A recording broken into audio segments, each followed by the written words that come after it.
Hello, hello, hello. Welcome to Islands of Ice, everybody.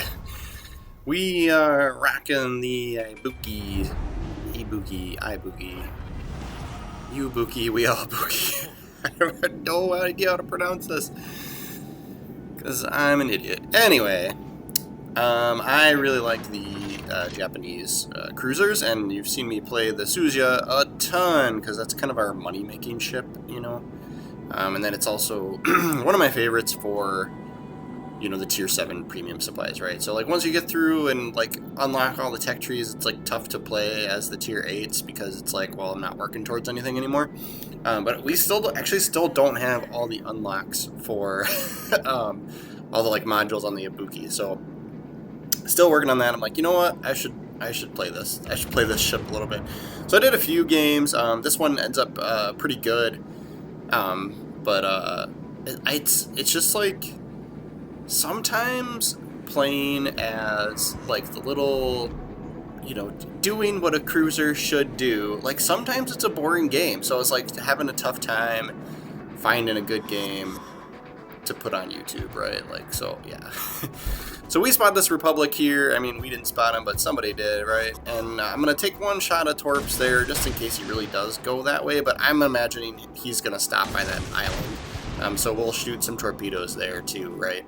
A lot of times it doesn't make sense to, unless you're sure, like 100% sure they aren't going to change course, it doesn't make sense to dump both sets of torpedoes in the exact same spot, right? So since we got 2 racks, we will increase our chances of actually getting a hit versus doing nothing. And then, of course, with the a lot of the Japanese cruisers, their strength lies in the HE shells. They have like a lot of them have like a pyromania perk. If you go and check out the overview for the ship, fires like either do more damage or burn longer than other, you know, like other fires, and or both, you know, like that kind of thing. So I have my commander geared towards that, and it looks like these torps are gonna hit him, but I know that they were just out of range, so like he would have had to have kept coming forward. So I'm sure they're freaking him out because they look like they're close enough to get to him, but they die right before they hit him. Yeah. What a bummer. So our intuition was somewhat correct, right? So we trigger another fire, but that would have been gold because he had used his damage con on that fire that we first triggered on him, so that would have been a flood. But instead we get another fire that will now burn for quite a while. You can see he's already down to like half health, so I'm sure he got smacked by somebody else. That's not all us, but a good chunk of that, 20,000 damage of it is us. And we will take some shots at this all sauce. That's how I pronounce that one. But yeah, the Republic actually starts moving in here. I'm just checking my spotting range there, but if he actually starts moving in, he's going to take some torps from our destroyer there, Jeepers. I was going to say, we'd be able to get some torpedoes on him too. We fire him just in case he survives this. You know, with torpedoes, especially on cruisers, like with this type of cruiser, like how they fire too, like the firing angle is awkward. It's almost always like it's either directly to the side, like 90 degrees, or like behind you, and so it's tough to get. You know, like if you're really going in aggressive, it's tough to use the torpedoes at all to start with. So, but yes, the Republic's down, and they also lost 2 destroyers. But we're doing the appropriate cruiser thing, right? So we're kind of letting the battleships take most of the fire. You know, you don't want to like lose your battleships, right? But like, and we're staying back, trying to stay out of view, and just trying to just get damage done to these, you know, to these enemy ships, right? And so sometimes it's just like, you know, I'm like, all right, I need to have some good games here, and it's like, all right, well, we'll do the thing. So we're holding off on firing because we don't want to get spotted because we're freaking broadside, right? So we'll fire and now we fire there because by the time he reacts and or has bullets ready for us, you know, he's not even looking this direction. We won't be broadside anymore. So we're just a timing thing, right? Trigger the fire on him. We're up to 46,000 damage. You know, like things are going our way. It's just like there's no big hits, you know, there's no crazy moments when you like when you do it correctly sometimes, you know. So it's like it's one of those things where it's like sometimes I don't, you know, some of the like the YouTubers out there that are just really really great at this game. Like I've learned like so much from watching other people play, but I'm like, man, when I play by your rules, I get kind of bored. So sometimes I'm like, man, that's like why some people are just like, go in, let's go do this, let's fight like men and charge each other till both our ships are dead. Right? These torpedoes going at this curve first, they might be, yeah, they're gonna die before they get there. Yeah, it's we fired.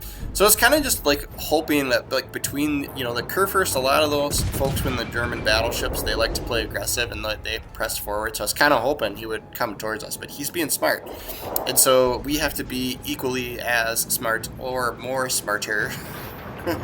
That's proper English, right? But yeah, so if you really gotta just outplay, and like part of being a cruiser is being conservative a lot of the time. So, and that's kind of what we have to do here in this ship. Like if this is like many cruisers, you can just get wiped out by some of these big battleships. You know, these are legendary tier guys, and we're an 8.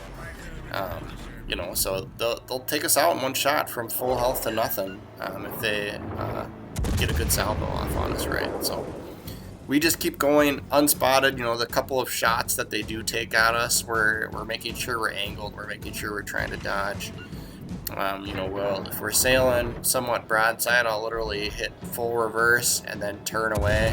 And a lot of times that's enough to either completely avoid bullets or, you know, not take as much damage as you should have, right? So this smoke screen from this battleship's not going to last long. But we will take advantage of it, right? Those Italian battleships have that like kind of rolling smoke screen where they can move within it, and then they don't get spotted.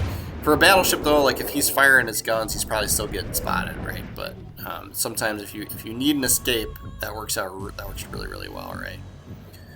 So really all we're doing here is just triggering fires. Like that's kind of the strength of this ship. And if I trigger a fire on one, I'll switch to another, because that's, you know, it's kind of gonna be, you know, that situation where either that battleship's gonna let that fire burn, or they're gonna trigger their damage con, and then when you come back to them and shoot them again, then they won't have damage con, so then that fire will burn. So, you know, either way, you got a burning fire on that ship, and that's how we're getting up. We're 106, 109,000 damage already, and it's just from just getting these shots. We just whittle battleships down. You know, and cruisers are obviously amazing at taking out destroyers, and we did get lucky in this game. We weren't, you know, there weren't any destroyers on our side, like, and they got taken off the board pretty quick by our allies, right? So a lot of times, good games, when you have a good game, there's some things to be had for your teammates, right? One thing I do like about this game is that even if my team loses, but like I had an awesome game, then it was still fun for me. So like that's kind of something, and you know, I should put some of those games out there where we just, you know, we're the last man standing, we have these awesome amounts of damage, but like my team got their butts kicked, right? So I'll try and keep an eye out for some of those and post those, but like, you know, it's always a roll of the dice what kind of teammates you get, right? And if you always had awesome teammates that did exactly how, you know, that played exactly how you expected, then the game would be not as fun. You know, you'd be boring, it'd be too predictable, right? So, but that was it for that guy, and that made this a short game, and we did our job as, you know, the good little boy cruiser. It stayed back and used our ship appropriately. 124,000 damage to end that game. You know, a lot of it's thanks to the fires that we were burning there. We'll see where we end up on the leaderboard. It's a good amount of XP too. Yep, 4th. I mean, felt like we were doing better than that, right? But yeah, that was a good win. Yeah, I don't think I had done an Ibuki video out there, so I'm gonna play with the ship some more. I still have one more slot to unlock with this ship, so we'll make sure to get to it. Oh no, 2 more. Here we go. 2 more upgrades that we got to do for this guy, right? So more World of Warships videos are on the way, so make sure to subscribe to the channel. Thanks for watching, guys.